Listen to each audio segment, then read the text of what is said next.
ગમુટ આપું કે નહીં ચાલે.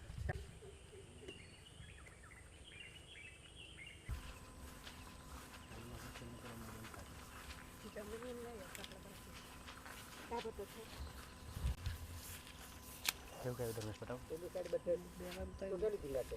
પેલી સાઈડ બી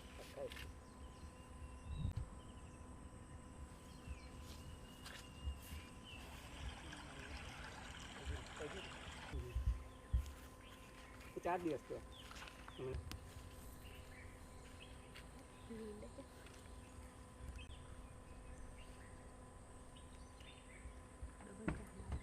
હવે 5 કેંડા બનાવેલા છે.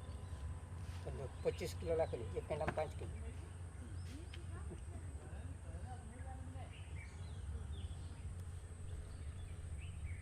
આછું લાખવું પડે ને, પછી કુમળે, પછી પેલું ફૂટને ખાતો લઈ લેજો.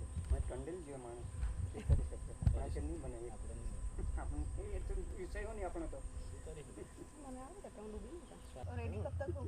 ચોમાસું જતા રાખવું ઘરે સુધી પાણી જશે. 5 કિલો બીજા બચ્ચા છોડે કે બચ્ચા છોડ દે. આ પાપી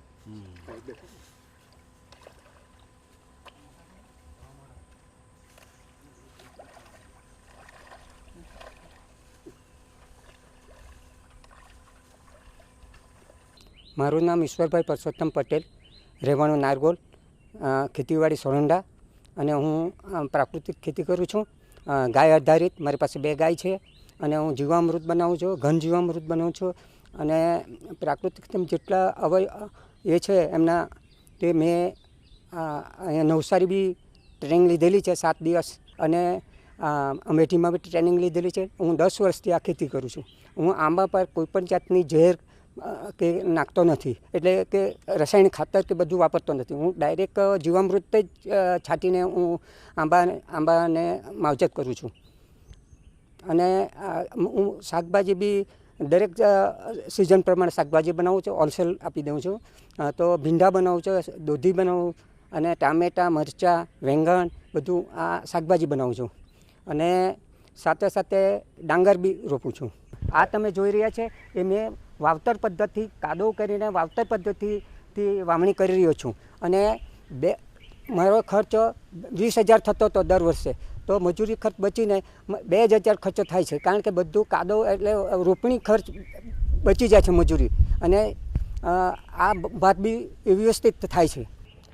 હું પ્રાકૃતિક ખેતી માટે હું જીવામૃત બી બનાવીને આપું છું. ખાલી 5 રૂપિયા લીટર પ્રમાણે આપું છું. આજે 20 રૂપિયા લીટર પાણી છે, પણ હું 5 રૂપિયા લીટર બનાવીને સ્પેશિયલ બનાવીને આપું કે ખેડૂતો શીખે, અને પોતે બી બનાવું. બધું અમે જાણકારી બી આપીએ છીએ, આ રીતે આ કરો, આ રીતે આ કરો. અને ઘન જીવામૃત બી બનાવીએ તો એ ઘન જીવામૃત બી લઈ જાવ, કેમ કે અમારે છે જ એમાં જીવામૃત નાખ્યું એટલે ઘન જીવામૃત થઈ જાય છે. આ ખેતી અપનાવવા સીધો ખર્ચ બચી જાય છે, અને આપણે એવું ચોખ્ખું પબ્લિકને ચોખ્ખું ખાવાનું આપી શકીએ છીએ. શાકભાજી અને રોગમુક્ત આ ખેતી છે. મારું આ કેરી મારી ઘર બેઠા વેચાઈ જાય છે.